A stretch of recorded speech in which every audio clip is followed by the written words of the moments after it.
Bien, écoutez, c'est place aux questions. J'avais prévu des petits papiers, si les gens qui... Je suis désolé, j'ai le sentiment d'avoir dû faire un exposé à marche forcée. On a très vite à travers les concepts. Bien entendu, c'est ma faute, mais c'est quand même beaucoup la faute du sujet aussi. Donc j'espère avoir donné une sorte de vision un peu kaléidoscopique du genre de choses que je fais. Mais je vous prie de m'excuser de ne pas avoir été, pas avoir eu le temps de bien dire les choses.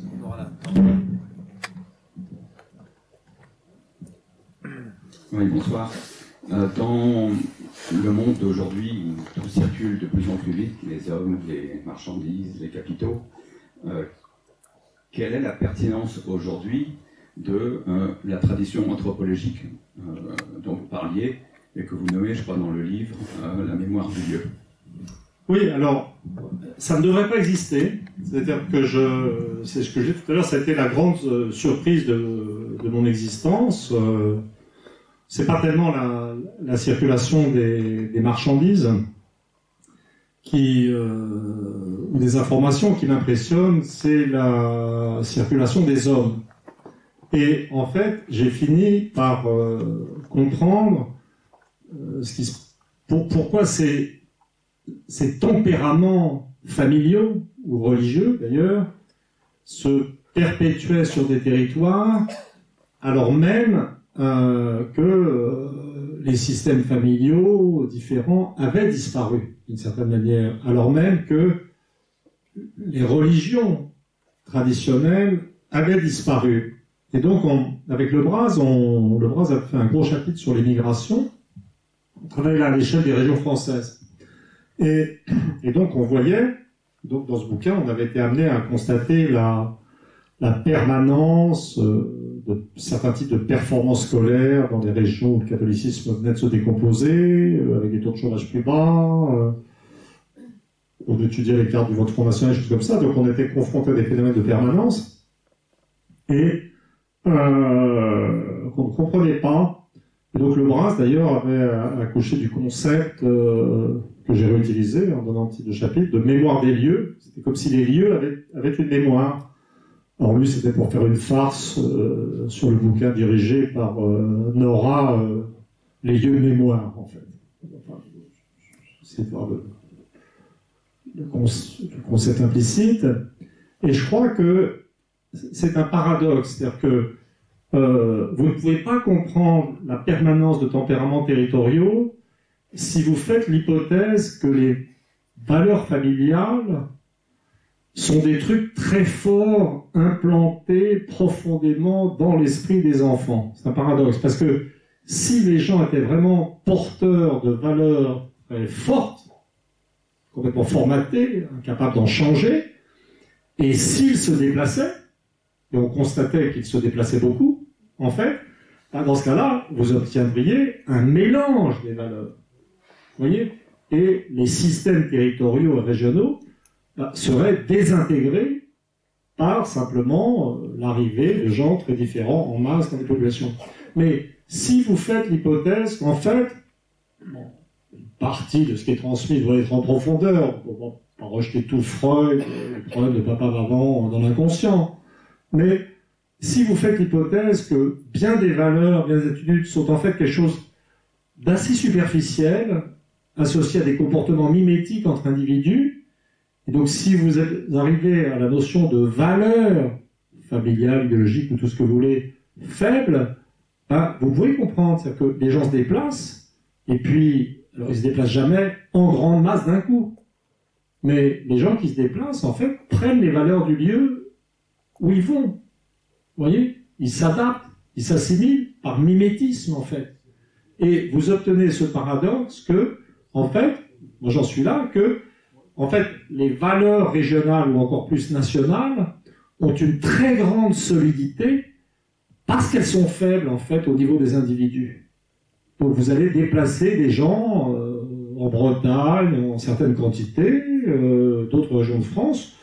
Bon, ils vont assez facilement perdre l'accent, devenir breton, sérieux, un peu moins bavard. Vous voyez, on est forcé d'ailleurs de devenir moins bavard en Bretagne. Ça semble très malheureux. Hein? Et puis, si vous allez dans le Midi, ça va être plutôt l'inverse. Il va falloir trouver quelque chose à dire. Je déconne, là, je suis sur les marges, sur les... Vous voyez? Mais je trouve que c'est une hypothèse qui est assez belle, parce que, d'abord, il y a un paradoxe dedans. C'est l'idée que les systèmes de valeurs territoriaux sont forts parce que les valeurs sont faibles au niveau des individus. Les scientifiques aiment bien arriver à des retournements de réalité comme ça. C'est très agréable. Mais c'est surtout que c'est aussi, je pense, assez réconciliateur. Parce que, par exemple, ça vous permet de dire des choses du genre, oui, l'Allemagne et la France restent des pays très différents dans leur fonctionnement social, anthropologique, mais sans hystériser la différence entre les individus français et les individus allemands. Il y a des différences, mais de petites différences. Mais l'agrégation de ces petites différences sur 80 millions d'Allemands et 65 millions de Français, ça va sur des territoires, ça va vous faire une différence qui fait que l'Allemagne a 8% d'excédent commercial par rapport à son PIB et que la France a un misérable déséquilibre, déficit dont elle ne sort jamais. Vous voyez?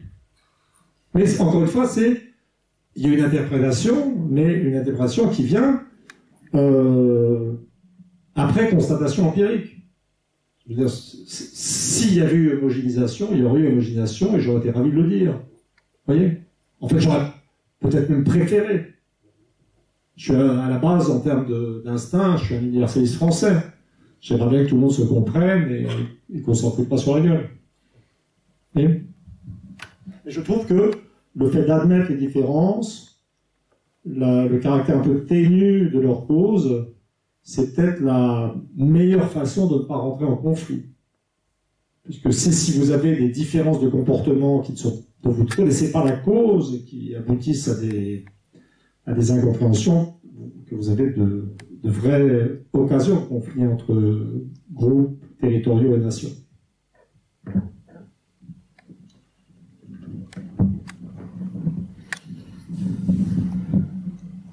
Bonsoir. Dans votre grille de lecture, vous n'incluez pas beaucoup l'argent, la recherche du profit, qui, dans la société et dans l'histoire, compte pour beaucoup et a créé pas mal d'inégalités, et également des désastres écologiques. Pardon.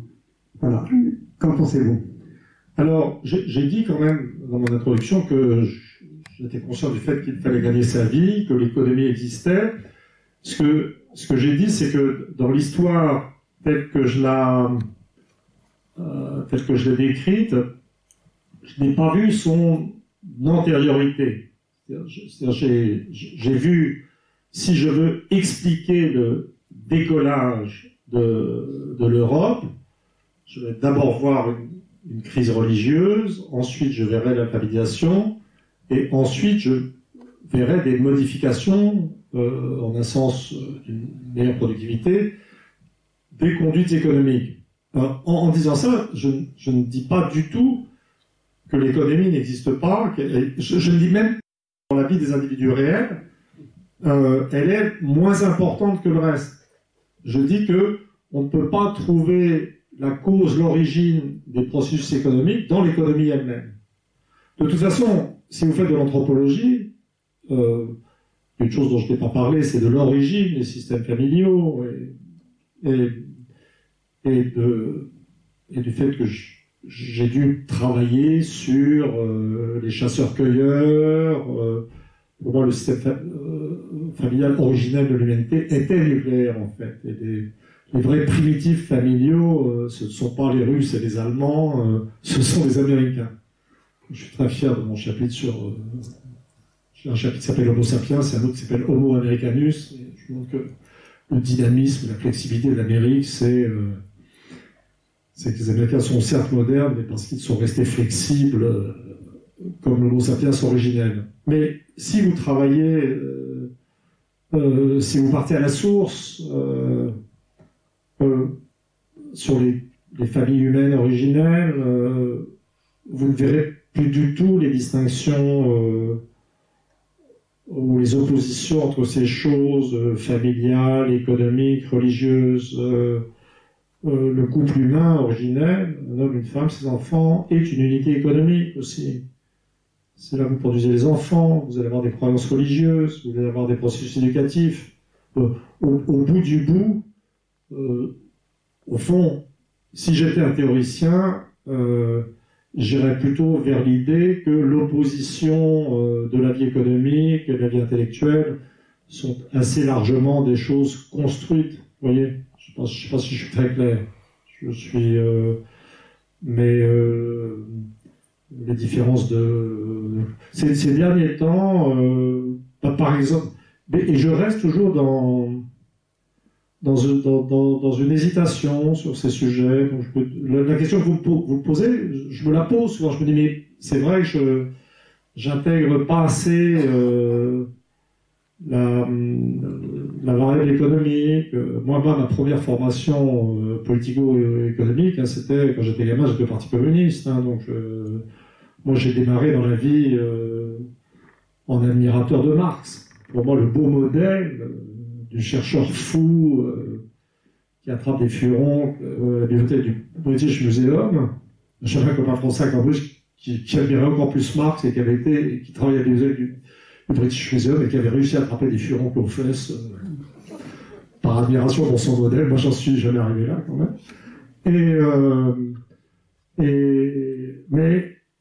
en fait, si vous lisez correctement Marx, vous verrez que ça commence par une critique de la religion, la notion, comment dire, le rejet de la religion, est ce qui permet de faire descendre sur terre les luttes et de bien voir les choses économiques.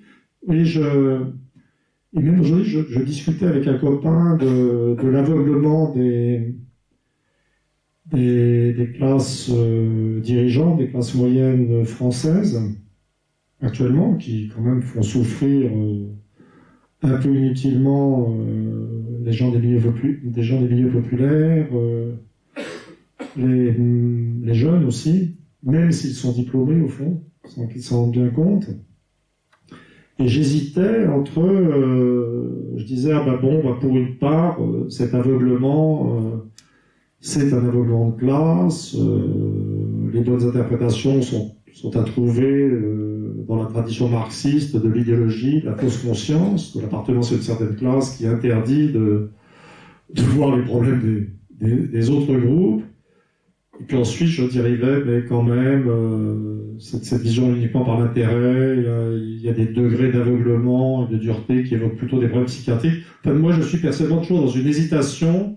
En fait, c'est non résolu, et je pense que ce ne sera jamais résolu, entre cette importance des choses économiques et de classe et d'autres choses, vous voyez. Je vous réponds honnêtement.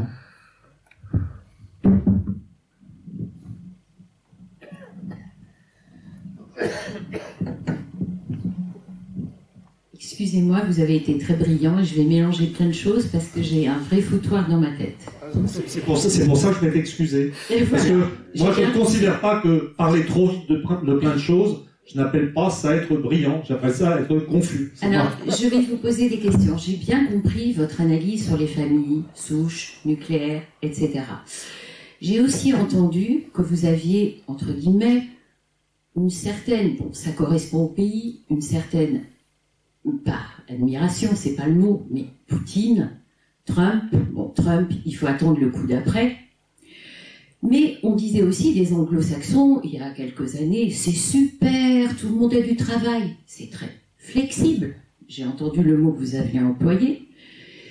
Et je dis, est-ce que en France, avec notre famille autoritaire, etc., nous n'avons pas parfois certaines résistances qui nous permettent d'avoir une protection sociale, qui nous permettent de réfléchir.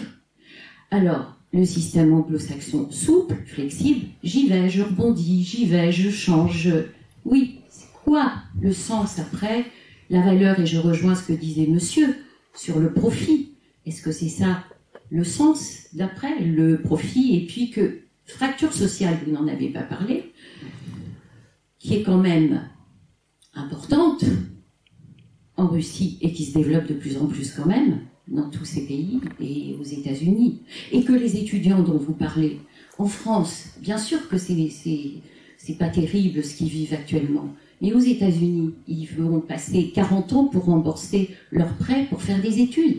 Alors, est-ce que vous n'êtes pas parfois, je suis peut-être une idéaliste, un petit peu pessimiste. Et nous... Voilà. Non, comment dire, j'ai du mal à me comprendre. Dans mon esprit, je n'ai pas approuvé ou désapprouvé certaines choses. Alors d'abord, une précision, quand je parlais de la flexibilité des sociétés anglo-américaines, c'était pas juste la flexibilité de l'époque néolibérale. Je disais que elles sont tellement flexibles qu'elles sont capables de retourner à l'État si nécessaire. Et ce qui se passe maintenant, justement, à cause des souffrances des ouvriers, à cause de l'oppression des jeunes, de ces prêts étudiants, je parle de tout ça dans mon bouquin en fait,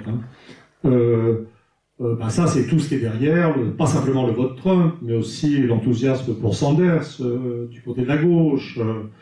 Et donc pour moi la flexibilité, c'est une flexibilité sociale qui a permis aux Anglais de se débarrasser de leurs paysans en majorité avant 1850, ensuite de se débarrasser de leurs ouvriers, il y a une grande brutalité aussi. Mais ensuite, ils avaient aussi, je parle de...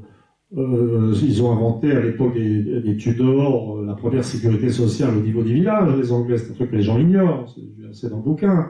Et puis, ils ont été aussi des grands constructeurs de sécurité sociale après la Deuxième Guerre mondiale. C'est cette capacité de revirement et société de l'anglosphère que j'évoquais. C'était pas juste la flexibilité de l'époque Reagan.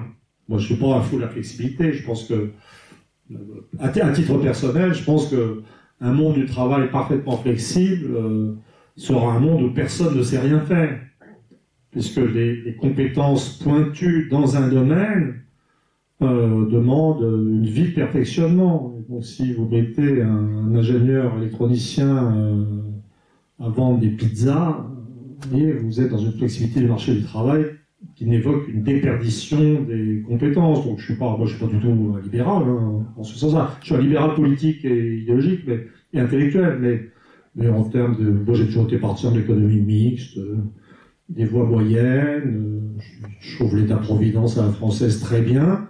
Simplement, je dirais qu'au stade actuel, on est dans une dysfonction. Et je pense que les classes moyennes ont un peu mis la main sur l'État-providence en France. C'est-à-dire que, bon, certes, on garde une certaine forme d'accès universel aux soins, pour combien de temps encore, mais avec des inégalités qui apparaissent quand même, et qui sont substantielles.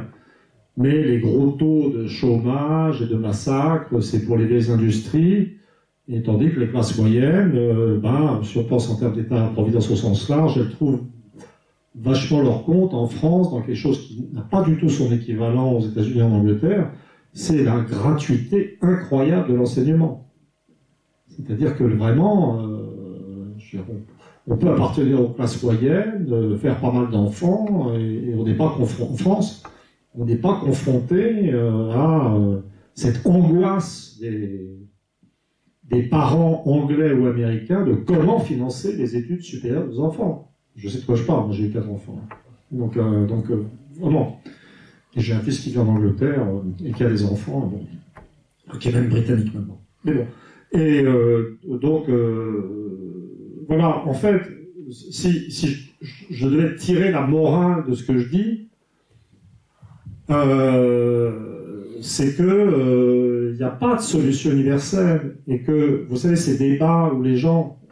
un peu ce que vous avez commencé à faire, c'est la tradition de dire mais les Américains, les Anglais, alors c'est affreux, ils ont moins de chômage, mais il y a des salaires en bas qui sont dégueulasses. Vous voyez, ça. Et en fait, moi, ce que je dis, c'est que ces comparaisons internationales sont, par essence, absurdes. Parce que chaque système a sa logique, ses traditions, sa dynamique, et dans chaque système, des changements à certains moments sont nécessaires, mais à l'intérieur de la logique du système. Donc les Anglais et les Américains, ils sont engagés dans une énième transformation qui va correspondre à leurs problèmes. Les Allemands aussi, sans doute. Les Russes aussi, non, la société russe ne se désintègre pas. Tous les indicateurs sous Poutine montrent qu'au contraire, la société russe est en cours de réintégration. Les taux de suicide se sont effondrés, les taux d'homicide se sont effondrés. Enfin, je veux dire, les Russes se sentent... Mais si je dis les Russes se sentent beaucoup mieux sous Poutine que sous Eltsine, je dis pas du tout que j'ai envie d'être russe, ou je pourrais vivre en Russie, vous voyez. Pour moi, ça n'a aucun rapport. Alors, si j'en viens à mon pays, moi je pense qu'on peut vraiment militer que dans son pays, à l'intérieur d'une logique qu'on maîtrise, et dans un corps électoral auquel on appartient, je dirais que ce qui me rend fou, c'est que mon pays, en termes de décisions économiques et politiques, n'existe plus et que les gens ne veulent pas l'admettre. Je répète qu'on est dans l'euro, donc on a des élections, on se rend compte qu'on est en démocratie, qu'on peut prendre des décisions, donc on a des présidents qui nous font des campagnes sur la fracture sociale, l'expression n'est pas de moi, c'était la campagne de Chirac. Ensuite, c'était qui? C'était Sarkozy. Donc Sarkozy nous fait une campagne xénophobe anti-arabe, pour avoir l'air de droite. Avant, il y avait face à face Chirac-Le Pen, c'était la première dysfonction majeure du système. Et puis alors Hollande nous fait les banques, l'argent, voilà les limites. Enfin maintenant ça fait rire quand on y pense. Et puis ensuite on a Macron qui nous dit, il y a... Ouais, bon, je vais arrêter sur Macron, de toute façon, maintenant, comme tout le monde lui tape dessus, c'est pas très élégant de rejoindre la meute. Mais la vérité, c'est que le président de la République française, élu au suffrage universel direct, doté du droit de dissolution de l'Assemblée nationale, capable de fabriquer un parti personnel en une élection, la République en marche par exemple, voilà, avec l'article 16, capable de se faire appeler Jupiter ou je ne sais quoi pendant quelques mois, n'a aucun pouvoir réel, parce qu'il y a la zone euro, et que sans souveraineté monétaire, je veux dire, il n'y a pas de souveraineté politique. Donc on peut un peu flexibiliser le marché du travail, foutre en l'air un peu plus le code du travail, comme s'il n'était déjà pas flexible le marché du travail en France, quand on a des conditions de vie des jeunes, c'est à hurler de rire.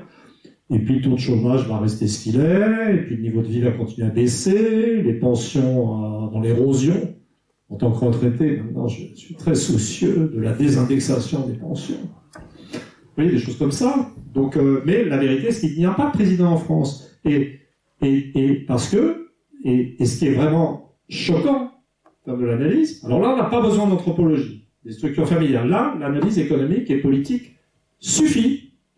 Et donc, pas de souveraineté politique sans souveraineté monétaire. Et donc, il faut qu'on arrête de faire semblant. Et tout ce que je dis, c'est que je n'ai pas de projet pour la France. Vous voyez, même, je dis simplement, c'est que tant qu'on est dans la zone euro, ça n'est pas la peine de se raconter qu'on est une démocratie qui peut disposer de son destin. Ça, c'est fini. Vous voyez? Et je dirais que dans ma logique, les Russes, ils votent Poutine, on aime ou on n'aime pas, c'est une démocratie autoritaire, mais dans mon système, là, ça me gêne de le dire. J'avais dit une fois à Strasbourg, pour énerver mon frère de lait Bernard Guetta, si on prend ces instruments d'analyse, si on s'en tient à une définition stricte et rigoureuse de la démocratie, c'est-à-dire pas juste des gens qui votent. En France, on a des gens qui votent, on a le droit de vote. Mais le vote n'a aucune importance. Il faut que le vote soit suivi par l'action de gens élus qui respectent leurs électeurs et qui ont la possibilité d'agir. Vous voyez? Et en ce sens, la Russie, je m'excuse, est plus démocratique que la France actuellement. C'est une démocratie autoritaire, mais c'est une démocratie. La France, c'est juste un théâtre où il y a des types qui s'agitent à la télé, qui racontent des trucs, voilà. C'est un oxymore, une démocratie autoritaire. Non, parce que, pas pour moi. Non, parce que dans l'idée de démocratie, il y a pouvoir du peuple, et j'ai défini tout à l'heure le peuple russe comme à tendance autoritaire. Donc si les Russes aiment l'autorité, pourquoi les en priver? Si ça reste dans une mesure raisonnable. Vous voyez? Et quant aux déclarations de supériorité, je l'ai dit l'autre jour, ça m'obsède de plus en plus devant des étudiants souverainistes à Sciences Po, avant de critiquer les Russes, regardons l'état de nos prisons. Je veux dire, où les gens sont je veux dire, entassés comme des animaux. Alors je sais que maintenant il faut s'occuper des animaux et pas des gens qu'on traite comme des animaux. Vous voyez, vous voyez. Et je veux dire, critiquer les Russes, alors que les choses sont dures. Mais ça veut dire qu'il y a plus de prisonniers en Russie qu'en France. Moins qu'aux États-Unis, mais plus qu'en France. Vous voyez, je veux dire, c'est l'histoire de la paille et de la poutre. Vous voyez. Donc voilà, si je réclamais quelque chose, si je n'étais pas un retraité de la lutte idéologique et politique, je réclamerais un retour des Français à de véritables souverainetés qui permettent de véritables conflits intérieurs sur des valeurs avec des prises de décision. Ce que les Anglais sont en train de faire. Et ce qu'on appelle l'anarchie. Parce que les Anglais ont une vie démocratique, ils discutent au Parlement, ils sortent de l'Europe et on dit « oh, c'est le bordel ». Alors qu'en vérité, quand on dit en Angleterre c'est le bordel, ils ont du mal avec le Brexit, on dit, nous, ce qu'on dit en fait, c'est qu'on ne croit plus à la démocratie libérale.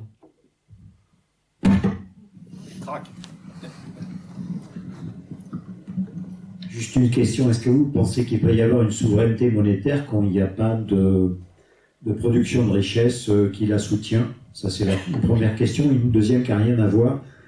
J'ai toujours cru que les structures qui définissaient une démocratie, c'était l'existence notamment de contre-pouvoirs au niveau judiciaire, au niveau de la presse, etc. Je ne les vois pas, je ne les distingue pas clairement en Russie. Oui, je crois que je vais laisser tomber le train russe, là, parce que, je veux dire, c'est pas, en fait, si vous voulez, c'est que j'ai absolument pas, moi, genre, je pourrais faire des pichenettes en disant oui, mais je vois la Russie elle-même, j'ai déjà fait dans un système où les Américains dominent absolument sur le plan géostratégique. La Russie, globalement, quoique un peu autoritaire en interne, est un contre-pouvoir. Est-ce que vous imaginez ce que serait la planète en termes d'équilibre géopolitique s'il n'y avait pas la Russie? On se plaint de l'autoritarisme américain, mais vous imaginez que la Russie est le seul pays qui puisse vitrifier nucléairement les États-Unis aussi. Donc voilà, bon. Mais je veux dire, mon projet dans la vie, ça n'est pas de dire que la Russie est formidable. C'est de dire qu'il faut accepter son existence. Hein? Et puis, de garder un petit peu de reconnaissance pour Stalingrad, même s'ils ont dû le faire, et qu'ils ont été un peu forcés de nous sauver. C'était pas le projet initial après le pacte germano-soviétique. Mais je suis désolé, je suis de ces générations qui gardent une certaine tendresse pour l'armée rouge en 1944, entre 1943 et 1944. Bon, voilà. Mais alors, pour la question sur la souveraineté économique, pas de souveraineté économique sans activité, souveraineté monétaire sans activité industrielle, évidemment, mais la question qu'on doit poser en France actuellement, on part d'une situation où on avait une souveraineté économique réelle, une souveraineté monétaire, il y avait le franc, on dévaluait tout le temps parce que c'était la façon pour les Français de contrôler le coût du travail, hein, et que les Français étant individualistes, les syndicats patronaux et ouvriers n'étant pas habitués à négocier, la façon française élégante de régler les problèmes de façon démocratique et relativement uniforme, c'était de faire tomber le franc face aux marques, pendant que les Allemands, eux, pouvaient se réunir, syndicats, patrons, etc., et bloquer les salaires pour faire baisser le coût du travail. Voilà. Bon, on se met dans la zone euro, donc on ne peut plus faire ça, donc les Allemands peuvent toujours baisser le coût du travail, et les Français ne peuvent plus bouger, etc. Et donc, comment dire, on avait la souveraineté économique et la souveraineté, au sens large de la souveraineté monétaire, on a perdu la souveraineté monétaire, et bien entendu, on est en train de perdre notre base industrielle. Il n'est pas impossible qu'il soit déjà trop tard. C'est ça qui est terrible. J'ai un copain, que j'ai cité aussi l'autre jour à Sciences Po, Philippe Chaplin, qui a fait un papier très marrant sur le site de Berruyer, le site Les Crises, dans lequel il dit que Chaplin, c'est un type qui connaît très bien le monde latino-américain, qui vit au Mexique. Il dit, mais en fait, on devrait voir les choses telles qu'elles sont. Le bon modèle pour analyser la France, c'est l'Amérique latine. L'Amérique latine, c'est un continent sans bourgeoisie nationale, sans capitalisme national, où l'État a essayé de faire ce qu'il pouvait. Continent privé d'une bourgeoisie défendant l'idée de nation et des intérêts nationaux. Et la France est devenue ça. Vous voyez ? Je veux dire, les gens se présentent comme ayant un idéal européen élevé. Ils l'avaient. Mais depuis qu'il est avéré que l'Europe telle qu'elle est, c'est une Europe dominée par l'économie allemande et par le système politique allemand, et bien toutes les proclamations européistes acharnées de nos élites sont beaucoup plus des protestations ou des affirmations de démission nationale. On n'a plus de bourgeoisie nationale. Et bientôt, on n'aura plus d'industrie. Alstom vient d'être racheté par Siemens. Alors, il doit rester. Donc, peut-être, on a encore 5 ans, 10 ans. Je ne sais pas. Je ne suis pas spécialiste de ces questions technologiques. Mais, il est clair, c'est un paradoxe tout à fait extraordinaire, puisque l'une des stupidités des, entre guillemets, élites françaises, dans le contexte européen, c'est de vouloir s'identifier aux Allemands et de mépriser les Italiens et les Espagnols. De ne jamais s'être positionné comme le représentant des pays de tradition latine, catholique, pourquoi pas, on s'en fout, etc. Mais d'avoir regardé de haut l'Italie et l'Espagne, le Portugal, n'en parlons pas, pour faire comme les Allemands. Et au bout du bout, c'est ce qu'on commence à sentir avec la désintégration du système politique français, qui commence à ressembler beaucoup à la désintégration du système politique italien. Le système politique espagnol aussi est en cours de désintégration avec la Catalogne. C'est que la France est en train de perdre sa base industrielle et le fait qu'elle était le seul pays latin au niveau des pays d'Europe du Nord. Et la France est en train de devenir un pays méditerranéen, sans bourgeoisie nationale. Je ne sais pas si ça répond à votre question. Un petit peu. Empire. On va pas monopoliser le débat. Merci. Bonsoir, merci beaucoup de votre intervention. Moi, je suis plutôt européiste. Et est-ce que l'erreur au niveau européen, ça a été, après l'Europe monétaire, de ne pas faire une Europe économique, de ne pas faire une Europe fiscale et de ne pas avoir eu le courage de choisir une Europe fédérale. La question, c'est Europe fédérale ou Europe des nations. Non, mais les Allemands n'en veulent pas. Donc en fait, c'est pas une question qu'on peut poser en France. Chaque fois que des Français, comme vous, disent qu'il faudrait une Europe fédérale, on aurait dû tout unifier, c'est très bien de dire ça. Ça peut être sympa dans des copies d'ENA, de Sciences Po. Mais on est dans un monde réel où c'est les Allemands qui décident. Du point de vue des Allemands, l'Europe est tout à fait fédérale comme ça. Ils décident. Ils n'ont pas besoin de plus. Vous voyez? Donc ça sert à rien comme discussion, puisque c'est pas nous qui décidons ça. Mais parce qu'on a pris beaucoup de retard, parce qu'il y a eu des erreurs. Non. Mais les Allemands, non. Les Allemands ont une conception différente de la nation. Les Allemands n'ont jamais eu l'intention de disparaître. Et d'ailleurs, je les approuve. Ça n'est pas une critique de l'Allemagne du tout.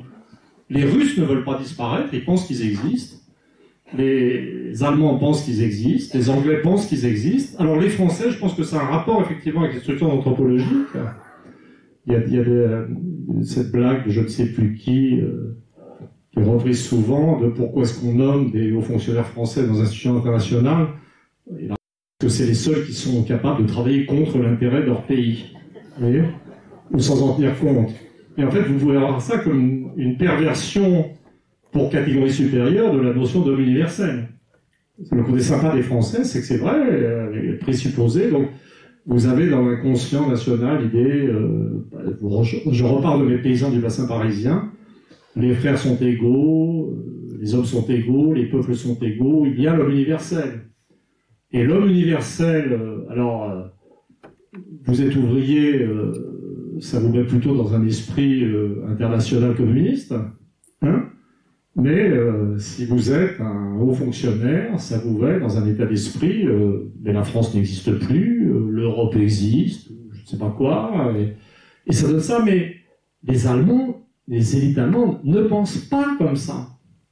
En un certain sens, ces conceptions transnationales ou post-nationales des élites françaises sont la contrepartie aussi d'un mépris de classe insensé, puisque cette perversion des catégories sociales supérieures dans un sens transnational universaliste, c'est ce qui leur permet de penser, c'est très fréquent en France, que en fait, finalement, les gens d'en haut, la France ouverte, hein, les macronistes, tout ça, la France ouverte, les gens d'en haut ont plus de rapports. C'est l'idée éduquée supérieure de tous les pays, unissez-vous, en fait.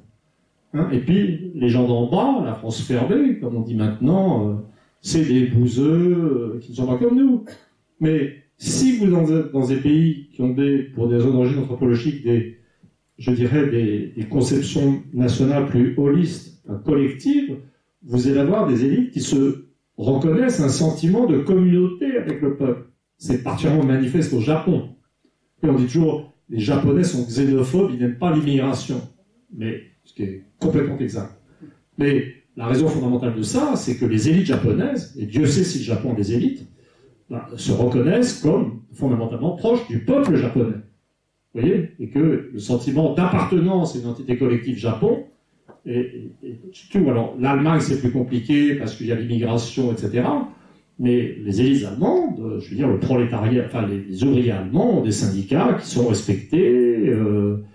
Je veux dire, il n'y a pas du tout en Allemagne cette attitude méprisante vis-à-vis du bas peuple, du populo qu'on trouve en France. Donc en France, vous allez retrouver les classes moyennes, parce qu'il ne faut pas se restreindre aux élites, hein, c'est les classes moyennes, oui, alors l'Europe, on n'est pas assez fédéraliste, etc. Mais la vérité, c'est qu'on parle pour rien, puisque c'est pas nous qui décidons. À la limite, peut-être on parle comme ça pour couvrir nos privilèges. Oui, je suis assez militant finalement, dès que je fais pas attention. Je vous prie d'excuser.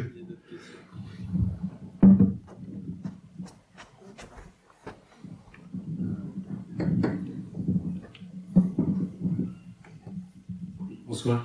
Quelle interprétation faites-vous des poussées indépendantistes et autonomistes dans plusieurs régions d'Europe, comme la Catalogne, l'Écosse, etc. Oui.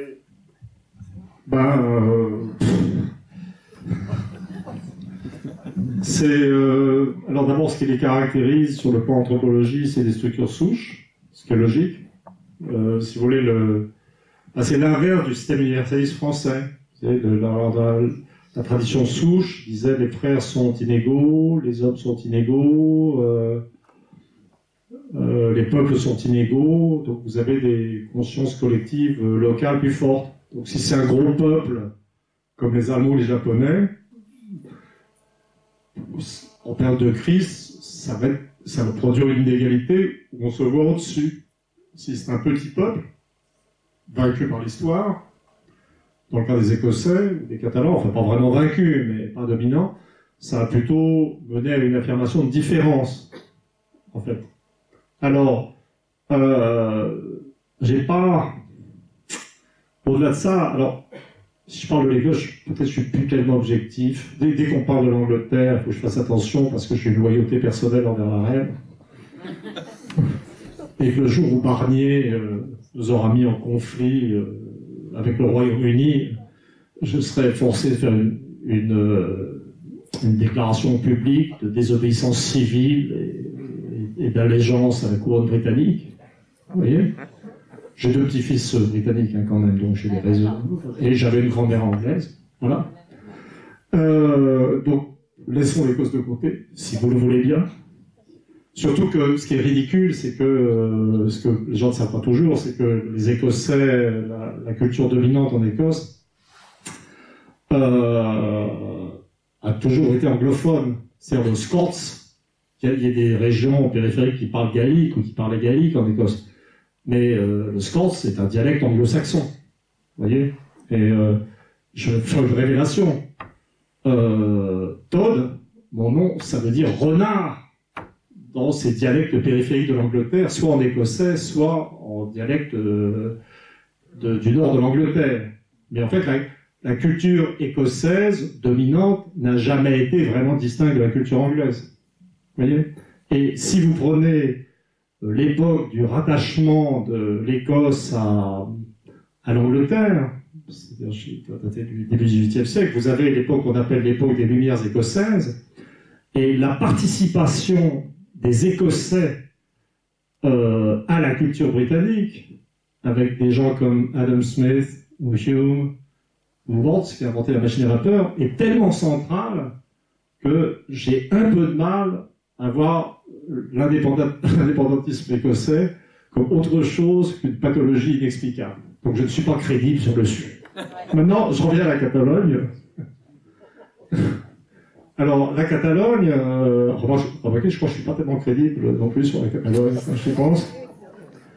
La Catalogne, autrefois, je pense que j'aurais eu tendance à dire oui, comme beaucoup de régions de famille souche, la Catalogne est beaucoup plus... la famille souche, c'est l'efficacité économique. Hein.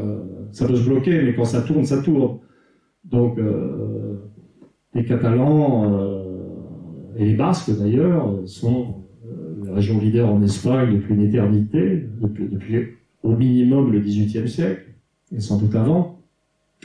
Et c'est vrai qu'ils sont plus riches et qu'on pourrait interpréter les volontés de sécession de la Catalogne comme un égoïsme de riches. C'est ce qu'on fait d'ailleurs, généralement dans la presse, etc. Moi j'ai une vision, alors peut-être autrefois j'aurais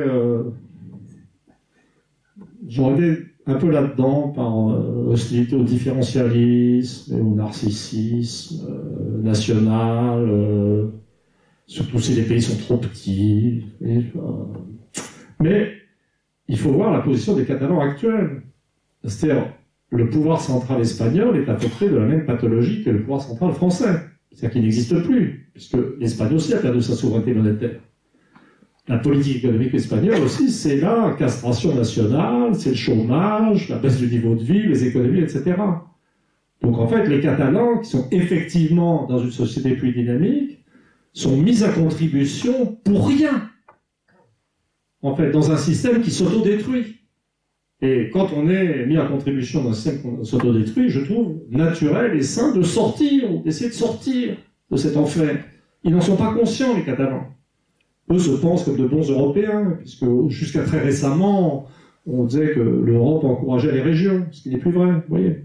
Bon, j'en étais là, puis ensuite, je me suis souvenu aussi que j'ai découvert, dans d'autres recherches, j'ai lu sur les traditions politiques différentes de l'Espagne centrale, de la Catalogne. L'absolutisme européen est né en Espagne, hein, avec l'argent du Nouveau Monde, mais les Catalans ont toujours des institutions représentatives. Il y a un potentiel démocratique dans la famille souche aussi, surtout dans les petits pays. Et j'ai repensé aux Catalans pendant la guerre civile, et j'ai sombré dans le catalanisme. Mais comment vous voulez prendre au sérieux un type qui dit non, l'Écosse, pas bien, l'autonomie, il faut rester fidèle à la reine, et qui d'un autre côté vous dit oh, les Catalans, pourquoi pas. Oui, je suis pas crédible. Faut pas me demander mon avis sur des problèmes concrets comme ça, nationaux. C'est pas mon pays, ni l'un ni l'autre, donc c'est pas à moi de décider. Mais je réponds, hein, vous voyez.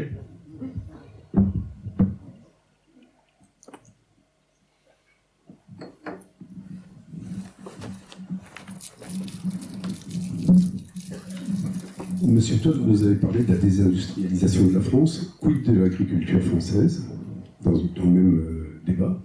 Et l'autre point dont vous avez parlé, c'est que vous dites que la Révolution française, en fait, était tout simplement une quête de rattrapage du retard de la France, et que vous nous dites aussi, nous sommes en retard. Donc, quid de ce retard? Y a-t-il des solutions pour rattraper ce retard?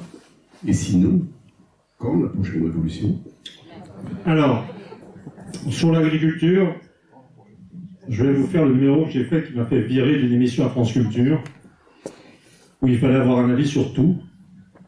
L'émission de Philippe Meyer. Philippe Meyer nous avait dit qu'on devait être toutologue.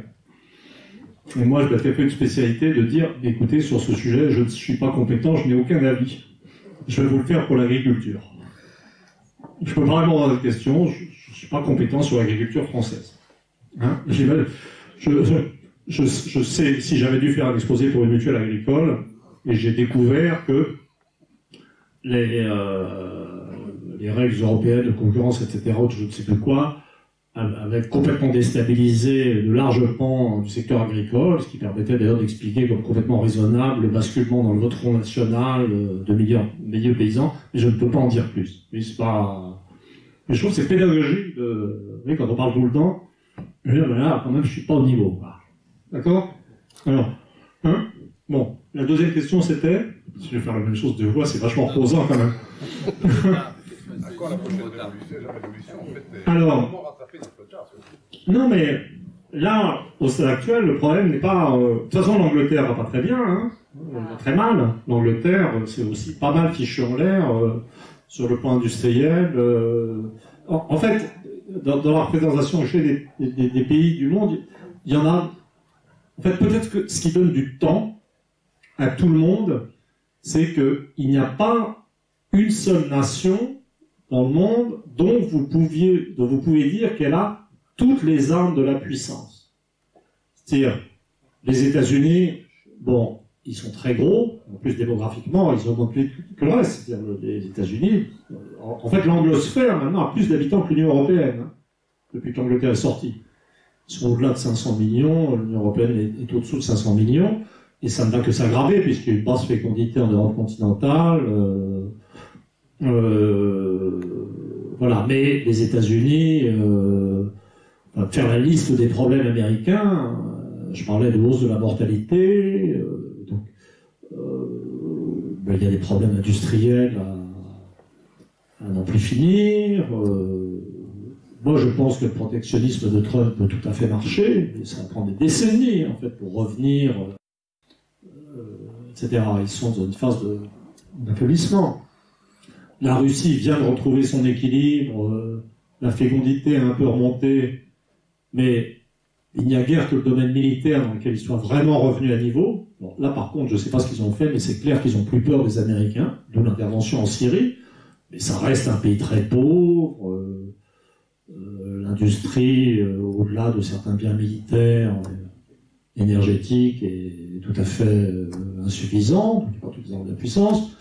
Le Japon a gardé toutes ses chaînes. Le Japon produit encore un tiers des brevets mondiaux, mais le Japon a un problème démographique, sa population diminue, donc le Japon est menacé, est en cours de vieillissement accéléré. Moi j'y vais une fois par an au Japon, en gros, et dès qu'on sort de Tokyo, et pas loin, on trouve des villages avec des volets rouillés. Donc vous êtes à Tokyo, c'est la modernité absolue, 30 ans d'avance, tout propre, pas un papier gras, et vous allez dans des petits coins touristiques à 150 bornes de Tokyo, et je dis, vous avez des magasins fermés, des volets rouillés, parce que la population diminue, en fait.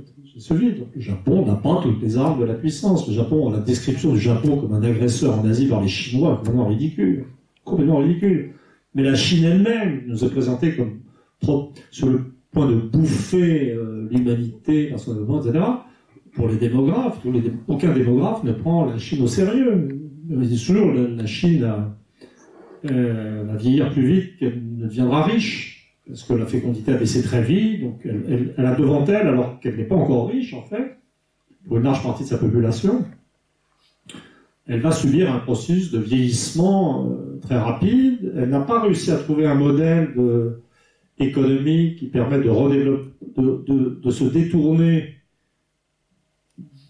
d'une dynamique économique par exportation vers une dynamique par la demande intérieure, mais peut-être que Trump va la sauver. Ça, c'est ce qu'on ne dit jamais, par exemple.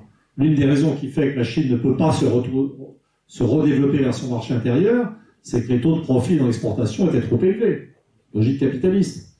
Mais bien entendu, si les États-Unis se ferment, l'économie chinoise n'aura d'autre issue que de se redévelopper sur l'intérieur. Donc c'est un peu mieux. Mais je veux dire, ils sont quand même... et alors eux, sur le plan militaire, ils restent dépendants des Russes. Sans les S-400 russes, ils ne pourraient pas aller faire des comiques dans les mers de la Chine du Sud. Donc voilà, l'Allemagne, 8% d'excédent du PIB, mais un état démographique qui... Alors comme c'est le choix de l'Allemagne, c'est l'inverse du choix du Japon. Le Japon, ils commencent à prendre des immigrés, ils sont forcés, hein. Ça commence au Japon.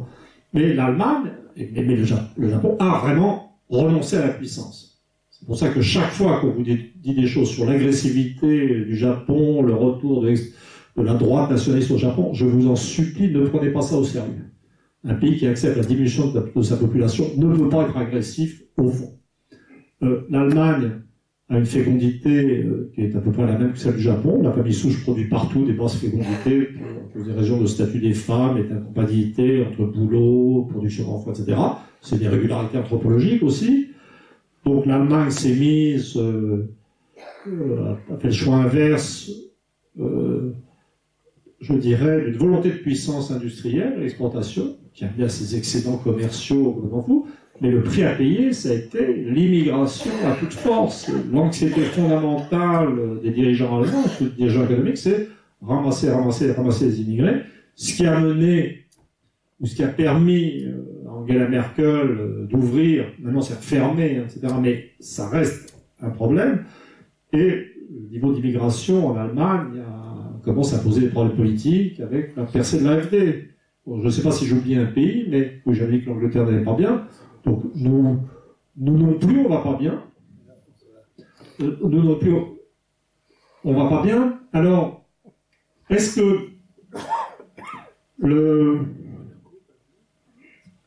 nous, notre cas est un peu différent parce qu'on n'est plus un vrai pays indépendant. Tous les autres que j'ai cités sont des pays qui sont confrontés aux conséquences de leurs propres choix. Nous, en fait, tant qu'on est dans la zone euro, ça produit un certain confort pour certaines catégories sociales, ça produit une monnaie stable qui permet aux classes moyennes. Je pense que c'est super d'appartenir aux classes moyennes en France. Et je sais de quoi je parle, à titre personnel. Et surtout ce qui explique la complaisance et la non-sortie de l'euro. Savoir... Écoutez, vraiment, je n'avais jamais répondu à une question. Je ne m'étais jamais posé cette question de qu'est-ce qu'on peut faire trop tard pour la France. Je n'avais jamais fait ce tour d'horizon de tout ce qui allait mal, et en fait, je reprends espoir là. Ayant fait ce tour planétaire catastrophique, je me dis, mais. Bah ouais, au fond, je sais pas. Bah, je vous laisse. Je trouve l'incapacité à exister. Au fond, le vrai drame de la France, c'est. Pour moi, je pense que je suis un mec de gauche, hein, de centre-gauche, vraiment. Hein. C'est hérité en plus de ma famille. Et je pense que je suis un vrai patriote quand même. Moi, je suis vraiment content d'être français et j'ai vraiment honte qu'on n'ait plus le droit d'être français et de décider pour nous-mêmes. Donc, je pense qu'en fait, la question de, et honnêtement, peut-être la petite déficience de l'économie dans mes modèles vient du fait que personnellement, je vis confortablement, hein, mais l'argent m'a pas trop intéressé. J'aurais pu faire de l'argent dans ma vie. Je termine avec une retraite extrêmement moyenne. Bon, vraiment. Je sais plus, parce que, en fait, je crois que le problème de la France, qui reste un pays assez riche, d'abord exister. Vous voyez, exister, c'est plus important qu'être riche. Et pour moi, le vrai problème de la France, c'est pas son niveau de vie, qui devient de plus en plus inégalitaire. Avant de se poser la question du niveau de vie, il faut faire le choix d'exister. Avant de manger, il faut naître. Voilà, je suis lyrique. Oui, bonsoir. Dans le tour des puissances dont vous avez fait la description, j'aimerais bien vous entendre faire un petit commentaire sur l'Inde, quand même, qui est quand même un morceau important. Oui, alors honnêtement, je pourrais... C'est gros, l'Inde. Alors, je peux vous faire la description des systèmes familiaux indiens, je vais vous épargner ça.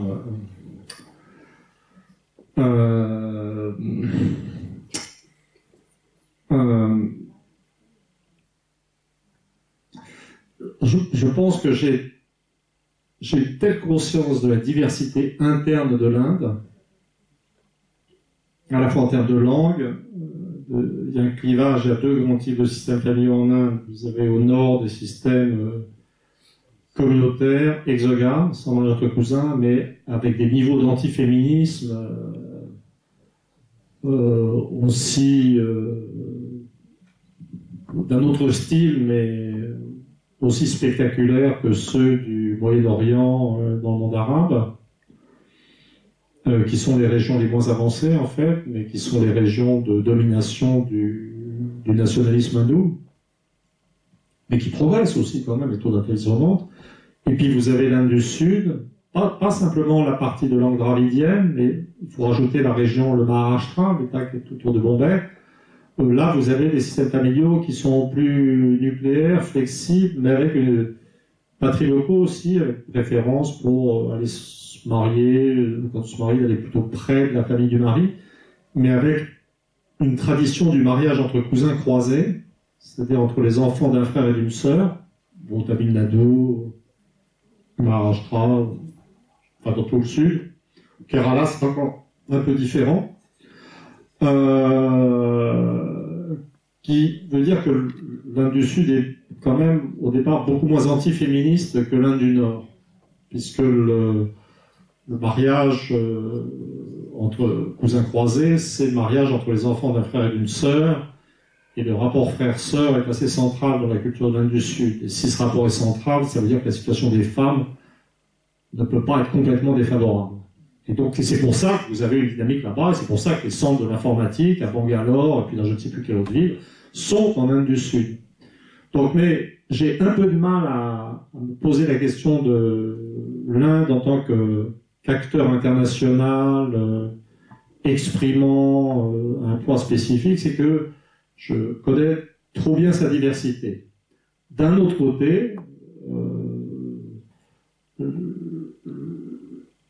le hindi est en train d'unifier les 2/3 de l'Inde au nord comme langue, mais l'anglais est une des langues de l'Inde. Donc l'Inde est aussi une sorte de partenaire dans ce système de l'anglosphère. Donc les informaticiens indiens sont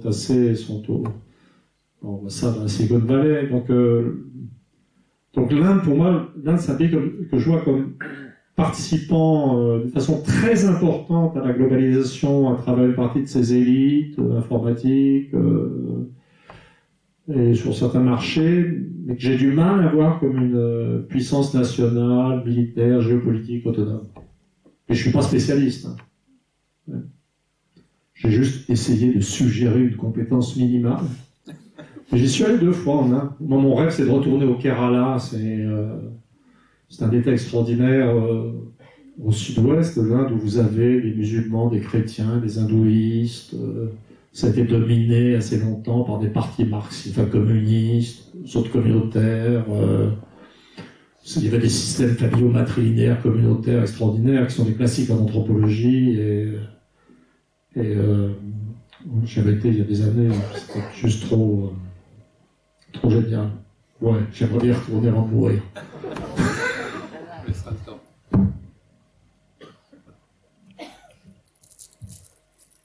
Oui, allez, votre question. Attends, on va passer le micro pour tout le monde.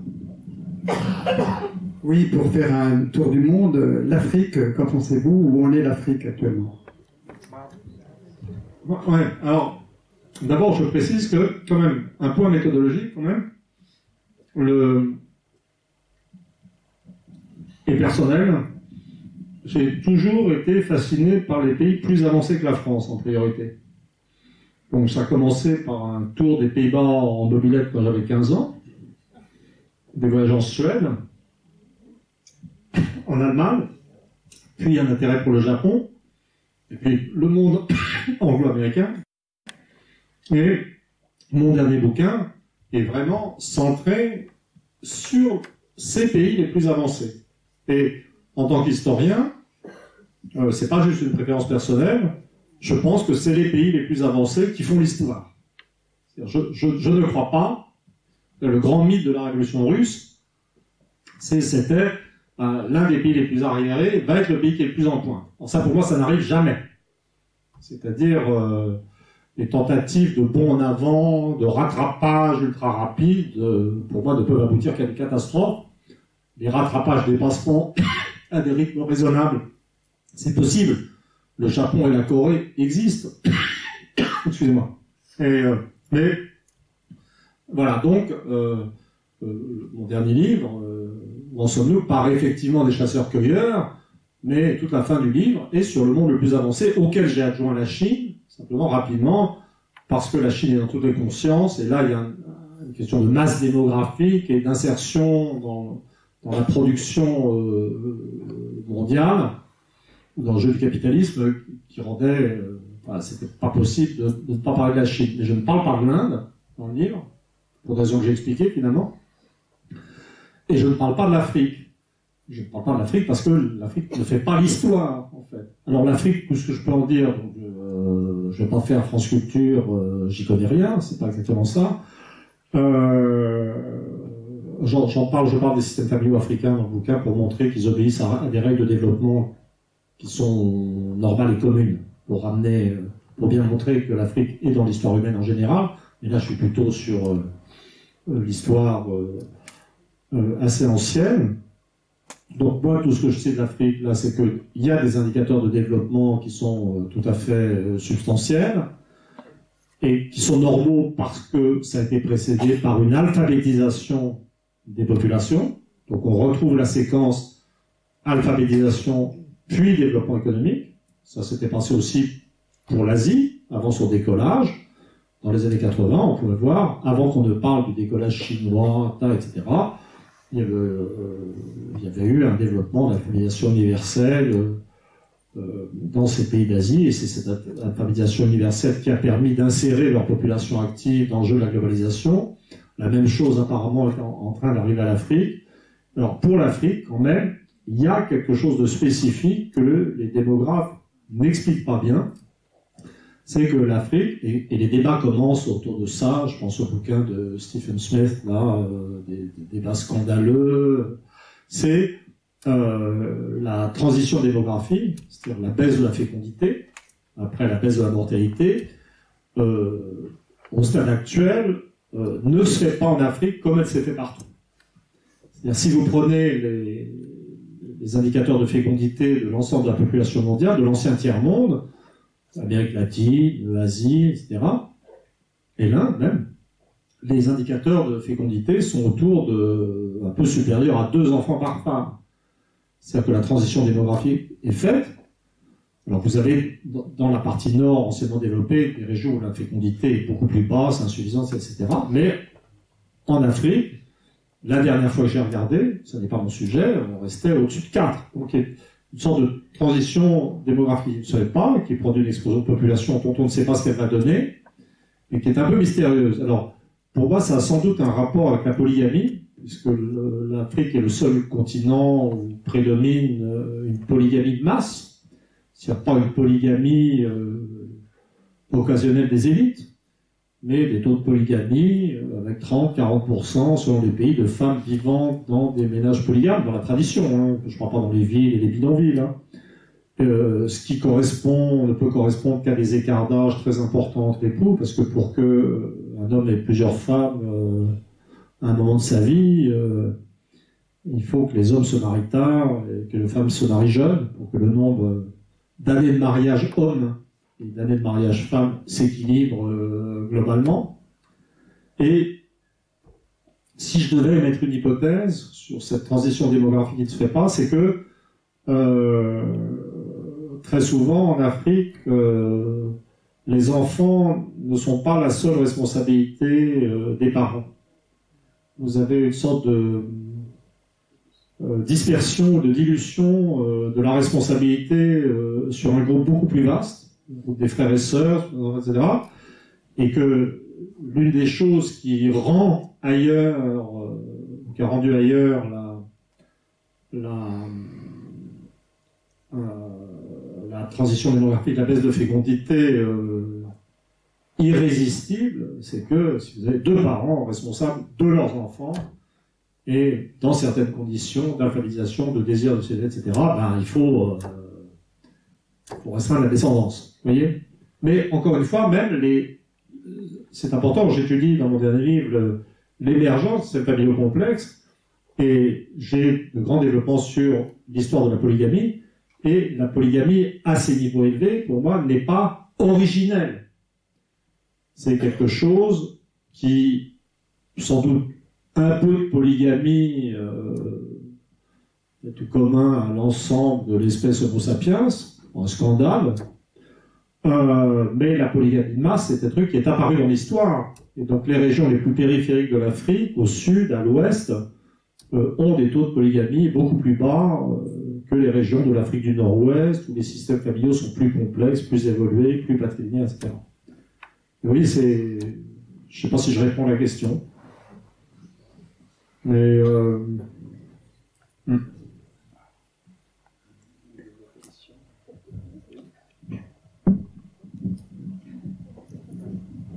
Une ou deux autres questions, et puis après on va clore. Allez-y. Est-ce qu'il ne faudrait pas intégrer dans l'analyse des équilibres ou des rapports de force, comme on veut, dans laquelle on raisonne sur des blocs politiques traditionnels, est-ce qu'il ne faut pas intégrer les entreprises multinationales, puisqu'on voit qu'il s'agisse des banques, qu'il s'agisse d'un certain nombre de grands groupes internationaux, qu'ils soient les GAFA, comme on peut le penser, ou d'autres entreprises multinationales, on voit que les systèmes de pouvoir dépassent les États. Et comment est-ce qu'on peut analyser les rapports de force et comment est-ce qu'on peut voir leur évolution et celle des États ou des blocs politiques? Alors ça, je veux dire, j'y crois pas du tout. C'est-à-dire que l'idée qu'il y a des entreprises qui lancent des tentacules sur la planète et qui fraudent tous les fiscs et qui s'engraissent sur la dette en mettant des populations actives au travail, en concurrence, très bien. Mais pour moi, les entreprises, quelle que soit leur taille, ont une nationalité. Donc vous avez des entreprises du monde anglophone ou de l'angosphère qui sont américaines ou anglaises ou les deux à la rigueur. Puisque l'un des effets de l'Internet, quand même, c'est des communications instantanées. Ça n'a pas été du tout d'unifier la planète sur le plan culturel, parce que si vous mettez sur Skype ou sur Internet en général, vous allez tchatcher avec des gens qui parlent votre langue. Hein? Un petit peu avec d'autres. Mais dans l'ensemble, ça tchatche dur en français à l'intérieur de l'Hexagone, et probablement le résultat de fait d'Internet a été d'homogénéiser la France comme jamais, en fait, après la télévision. Mais l'anglosphère, c'est vrai que les Anglais, les Australiens, les Néo-Zélandais, les Canadiens, les Américains, maintenant, au niveau de la circulation, comme ils parlent la même langue, et surtout à l'écrit, il n'y a pas les accents. Ça a vraiment un gros effet d'unification. Donc je sais, pour ces entreprises-là, je ne saurais pas. Mais les entreprises allemandes sont allemandes, il y a un patriotisme économique, et même les entreprises allemandes sont solidaires entre entreprises allemandes si confrontées à des agents économiques extérieurs. Pour la Chine, n'en parlons pas, puisqu'au pouvoir d'État, la Russie, n'en parlons pas, on est dans du national. Les grandes entreprises françaises, ou ce qu'il en reste, sont nationales. Pour les Japonais, alors là, les Japonais sont finalement très intéressants parce qu'ils permettent de... C'est quand même un pays qui produit le tiers des brevets mondiaux, c'est un acteur majeur de la globalisation, et par ailleurs, sont assez indifférents à tous les mythes de la globalisation. Les Japonais pensent vachement qu'ils sont japonais quand même. Hein. Et donc ils ne sont pas du tout dans... Donc je ne comprends pas trop, mais au-delà de ça, d'ailleurs, je voudrais profiter de la question pour dire pour contredire l'un des mythes de la globalisation. Ça, c'est important dans la France de Macron, où on a vu se répandre le mythe des Français ouverts et des Français fermés, des Français circulant dans le monde, et des Français embourbés dans leur terroir, si possible du Nord et votant Front National. Et donc c'est cette idée que les peuples sont composés en gros de technos encastrés dans leur culture d'origine, et que les élites, elles, communient dans une culture universelle, mettons en anglais, et même au-delà de la langue. Et donc cette idée que les peuples sont très séparés les uns des autres et très différents, et que les élites, elles, sont très semblables. Mais alors là, c'est très curieux quand on travaille sur les systèmes familiaux, parce que la différenciation des systèmes familiaux se fait par le haut. quand vous étudiez l'histoire des systèmes familiaux, vous voyez des innovations qui se font dans les catégories supérieures et qui diffusent vers le bas. Par exemple, l'oppression de la femme a été inventée en haut de la société et diffuse vers le bas.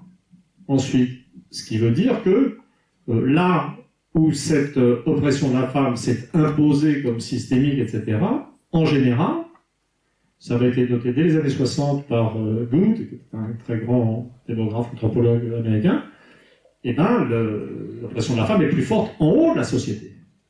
Et au contraire, ce que vous trouvez en bas de la société, c'est des systèmes plus proches du type originel, où le statut des femmes est plus élevé. Et ça a des conséquences très importantes. En fait, ça m'est apparu lors d'un voyage au Japon. Bon, au Japon, je fais régulièrement, mais quand je vais au Japon, je parle pas un mot de japonais, évidemment. Je sais dire 1 et 3, mais je sais même pas dire 2 en japonais. C'est vraiment... je sais pas pourquoi. Bon, donc c'est vraiment en 0, quoi. Et quant à lire... Et donc, quand je suis au Japon, je suis dans les mains de gens de mon milieu, chercheurs, universitaires, journalistes, qui vont être soit francophones, soit anglophones. Donc des gens d'en haut. Mais des gens d'en haut qui portent un degré très élevé de la culture japonaise. La culture japonaise, c'est... Les femmes font des études au Japon, mais ensuite elles doivent choisir entre avoir des enfants ou du travail. C'est comme en Allemagne, en fait, d'une certaine manière. Donc c'est une culture très patrilinéaire en haut, et vraiment, ça peut être assez pesant, et voilà. Et puis j'ai eu l'occasion une fois quand même, après le tsunami du Tohoku, l'affaire de Fukushima, d'aller visiter avec une amie journaliste japonaise les régions dévastées du Tohoku. Et là, pour la première fois, donc la langue de communication, là pour moi c'était l'anglais, la journaliste, mais elle interviewait, je suivais, et puis elle me traduisait. Là, j'ai vu des gens du peuple japonais. Donc j'ai vu des petits fonctionnaires gérant ce qui restait de villes dévastées, j'ai vu des pêcheurs, j'ai vu en particulier un coiffeur dans une ville qui s'appelle Minamisoma, qui est à 25 km de Fukushima. La ville était à moitié vide. C'est le seul moment de ma vie où j'étais courageux, où j'ai pas eu peur de la radioactivité. On n'y reverra plus. Et en fait, ce qui m'a frappé, c'est à quel point les rapports, souvent les gens étaient vus en groupe, familiaux, c'est à quel point les rapports de couple étaient plus normaux pour moi. À quel point le statut des femmes était visiblement plus élevé dans les milieux populaires japonais. Vous voyez ? Parce que, etc. Et je crois que c'est un peu, sans doute, partout comme ça. Et le grand mensonge de la globalisation, c'est de nous dire que, je me souviens d'admirer ce coiffeur de Minamisoma était extraordinaire. Il parlait mal, alors sa femme l'a mis de côté, a pris la parole, et elle était irrésistible, et je lui ai fait dire, vraiment trop génial, vous me faites penser à une Française du Midi. J'étais très flatté. Donc vraiment, j'étais vraiment... Et donc le mythe de la globalisation, c'est cette idée que les gens d'en haut se ressemblent et que les gens d'en bas sont très différents. Je suis sûr qu'au fond, c'est le contraire. C'est les gens d'en bas, des milieux populaires, qui d'ailleurs doivent gagner, réintroduisons des concepts de gagner sa vie, de survivre économiquement, soyons un peu marxistes, ou simplement humains. Et ben, quand on est pas très riche, il faut assurer, et la solidarité du couple est fondamentale, les rapports entre hommes et femmes sont plus nécessaires, et c'est dans ces secteurs-là que vont subsister quelque chose de l'égalitarisme homme-femme du passé. Et c'est au contraire, dans les catégories supérieures, que vous allez trouver un maximum de différenciation. Et c'est pas juste les rapports entre hommes et femmes. Je veux dire, les cultures nationales, dans toute leur épaisseur, sont beaucoup plus imprègnent beaucoup plus les élites culturelles. Et donc, bon, les Anglais, que je connais un peu, sont quand même des caricatures d'Anglais dans les classes supérieures. Pour les Américains, sont assez reconnaissables comme Américains dans les catégories sociales supérieures. Et je vous rappelle que Trump appartient à ces catégories sociales supérieures. Vous voyez bien qu'il est un peu différent quand même. Hein ?